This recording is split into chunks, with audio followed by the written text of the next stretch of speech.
آج کی جو ویڈیو ہے یہ سیکنڈ ویڈیو ہے فیوچر آف موومنٹ احمدیہ. مستقبل احمدیہ کا کیا ہے؟ ہم ان چیزوں کو صرف علم پہ نہیں پرکھیں گے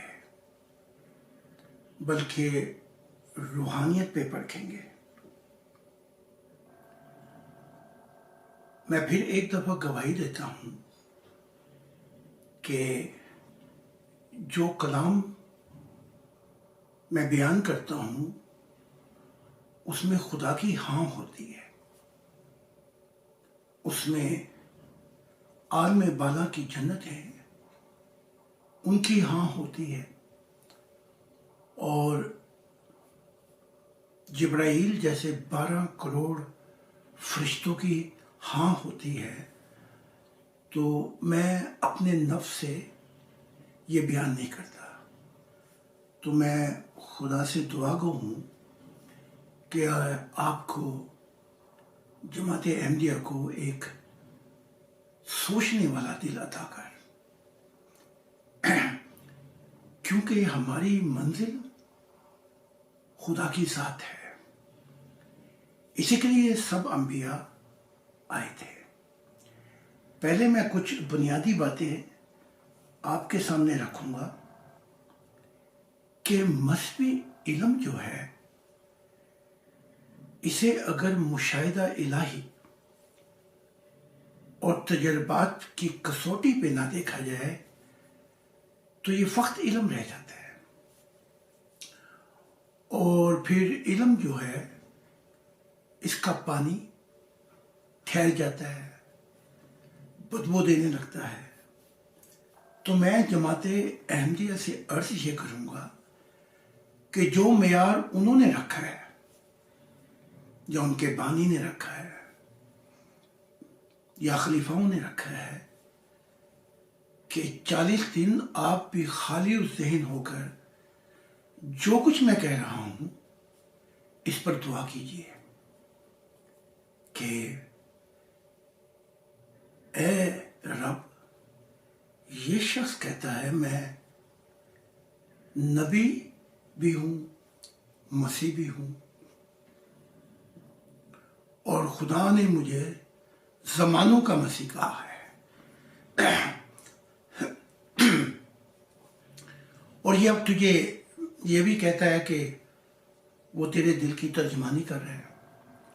تو ہمیں بتا، کیونکہ ہماری منزل انبیاء نہیں ہے، ہماری منزل اے رب العالمین تو ہے. کیونکہ تو جہانوں کا رب ہے، ہم نے تیری طرف سفر کرنا ہے. تو اس دنیا میں ایک زندگی ناکافی ہے خدا کو پانے میں. ایک زندگی جب آپ تھوڑا سا نور اگر حاصل کر لیں، اگر کی بات کر رہا ہوں میں، تو پھر یہ نور آپ کے لیے وسیلہ بن جاتا ہے خدا کی محبت. جب آپ کر بیٹھتے ہیں کہ آپ روح کی دنیا میں دوستوں میں نہ پھنسے، عالم برزخ کے جو جہان ہے وہاں نہ پھنسے، اور جتنا بھی آپ کا نور ہے اس کے مطابق سفر کرتے ہوئے، اور ایک جنت سے دوسری جنت، جنتیں بھی انگنت ہے کہ جن کا کوئی حساب کتاب نہیں. تو اپنا ہر جنت میں آپ نور مکمل کر کے اگلی جنتوں میں چلے جایا کریں گے، کیونکہ آپ کی منزل خدا کی ساتھ ہے. تو یہی معیار میں آپ کے سامنے پیش کرتا ہوں، خالی ذہن ہو کر، کیونکہ یہاں معاملہ خدا کا ہے. یہاں مذہبی معاملہ نہیں ہے، نبیوں کا معاملہ نہیں ہے. یہاں معاملہ جو ہے وہ رب العالمین کا ہے. لیکن اگر ہم اس مشاہدہ الہی کی زندگی کو اور جو ہمارے تجربات ہیں سفر میں، اس کو چھوڑ دیں تو پھر مذہبی علم جو ہے وہ پرگندہ ہو جاتا ہے. پھر اس میں فرقے بن جاتے ہیں، فتوے والے مولوی آ جاتے ہیں، اور